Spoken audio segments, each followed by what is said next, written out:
Hai, berjumpa lagi dengan saya Kiki Astrea. Yuk kita lihat kelanjutan drama ini.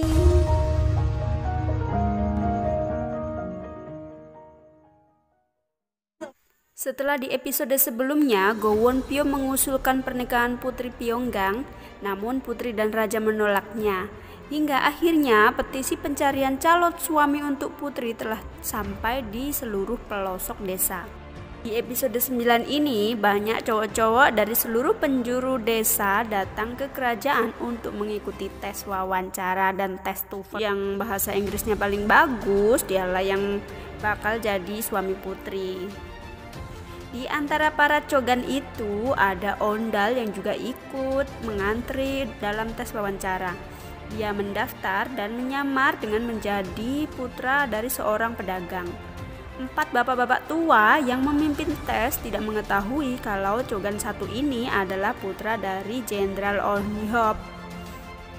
Hingga Gogon datang dan mengatakan kalau Ondal masuk tes dengan menggunakan identitas palsu. Di tempat lain, Putri diberitahu oleh Hamuyong kalau Ondal juga mengikuti tes wawancara di kerajaan.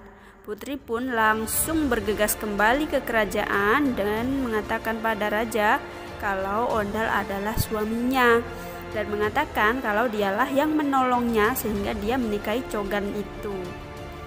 Ondal juga memperkenalkan dirinya bahwa dia adalah putra Jenderal On Hyop. 4 bapak-bapak tua kaget mendengar pengakuan Ondal. Raja mendekati Putri dan menamparnya. Raja juga mengusir Putri karena semenjak kedatangannya dia sering membuat onar. Kalau menurutku sih, Raja hanya berusaha menyelamatkan Putri Pyonggang dari Go Won Pyo yang jahat. Ya, kembali pada Putri yang berpamitan dengan seluruh penghuni kerajaan. Namun Raja menolak untuk menemui Putri. Bahkan untuk sekedar berpamitan pun Raja menolaknya. Segitunya ya Raja. Putri pun keluar dari kerajaan.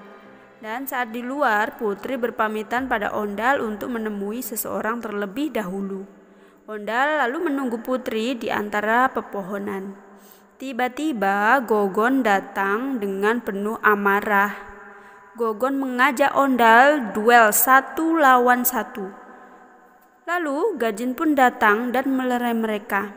Gajin lalu meminta maaf pada Gogon karena telah menolak cintanya.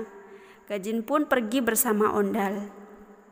Gogon lalu pergi ke rumah Hamoyong untuk mengobati lukanya. Gogon pingsan di rumah Hamoyong sampai pagi hari dia baru terbangun. Scene beralih pada Raja yang bertemu Go Won Pyo.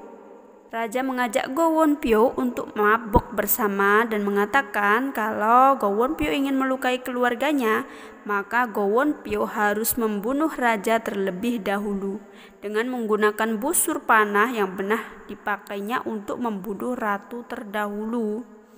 Lalu diperlihatkan Gajin bersama Ondal berencana membohongi seluruh penduduk lembah hantu bahwa mereka telah menikah, agar orang-orang kerajaan tidak mencurigai mereka saat para prajurit nantinya kalau mereka memata-matainya. Ondal dan Gajin pun kembali ke lembah hantu dan memberitahu ibu dan seluruh warganya bahwa mereka telah menikah.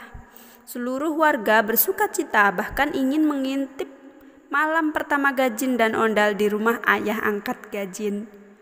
Berbeda dengan para warga, ibu Ondal terlihat sedih mendengar kabar itu karena dia takut akan adanya pertumpahan darah.